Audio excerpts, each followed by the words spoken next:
Hello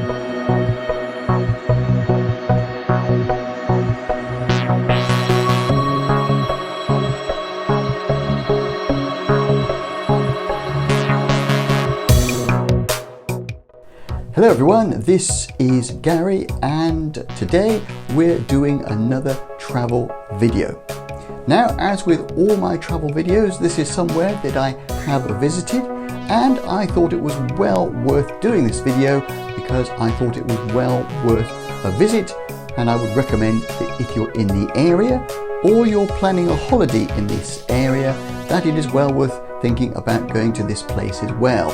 Now, you will find in this video some background, some history, some information about the place, and much of the detail of what I have been saying in this video will also appear in the description box if you want to have a look, as well as some links to some other travel videos that may be relevant and worth considering. You'll also find in the background, as I'm telling you about the place, some pictures to show you what is involved, what it looks like, and to help inform that decision, as I said, as to whether you make a visit as well. Or if you're just generally interested in this place, well, again, this video is for you, I hope. But really, there's not much more for me to say other than let's just get into it.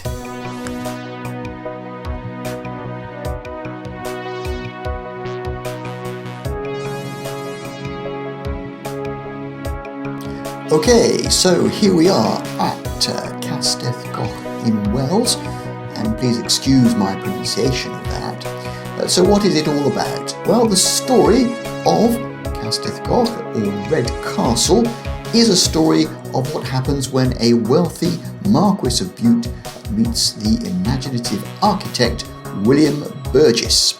Now, Castell Coch, or the Red Castle, as it's described on the Cadw website, who look after and manage the property, well, the Red Castle rises up from the ancient woodlands like a vision from a fairy tale, as it says on their website. And indeed, the great towers you see when you first arrive, which are clearly identifiable by their conical roofs, unmistakable as they are described, well, they are only the beginning and merely hint at all that you will see inside. There are highly decorated interiors, there are rich furnishings as that is described on the Cadw website, and it is what's described as a dazzling masterpiece of the style of the Victorian era. But don't be misled by that, it's no folly, because underneath this mock medieval castle you can still trace some very impressive remains of a 13th century castle, used as a hunting lodge by none other than the Lord Gilbert de Clare. So, according to Wikipedia, the background is that this is a Gothic revival castle, and it was built above a village, built originally by the Normans sometime after 1081 to protect the nearby town and control the route along the gorge.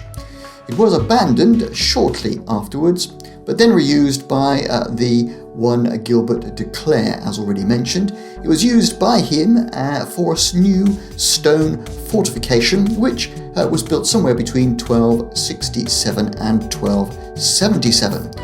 And it was built in order to control the locally annexed Welsh lands.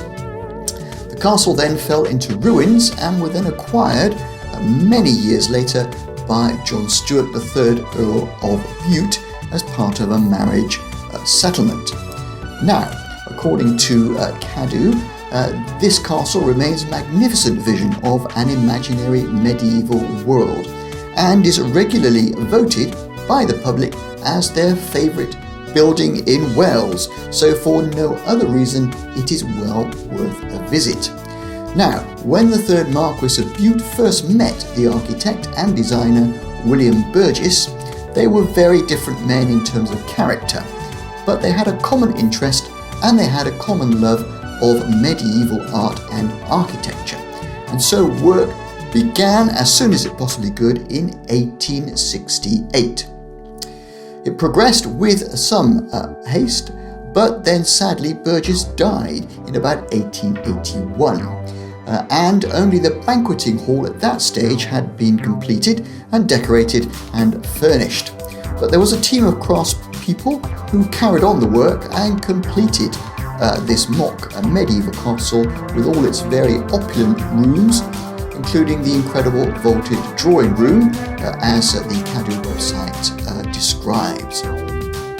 Gradually, unfortunately, it fell into disuse and was requisitioned for British and American troops during World War II.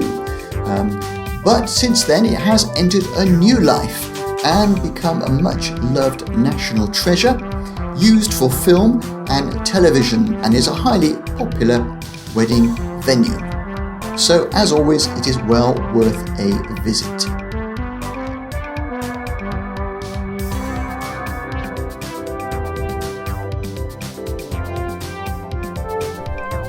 Okay, so that was just a short summary, a short travel video about the place. Obviously, there is way more that you can find out and discover if you go there yourself or if you do some research, as I have done, but I hope that it will give you a little bit of a background, a little bit of information, which will enable you to have a look further if you're interested in going to this place.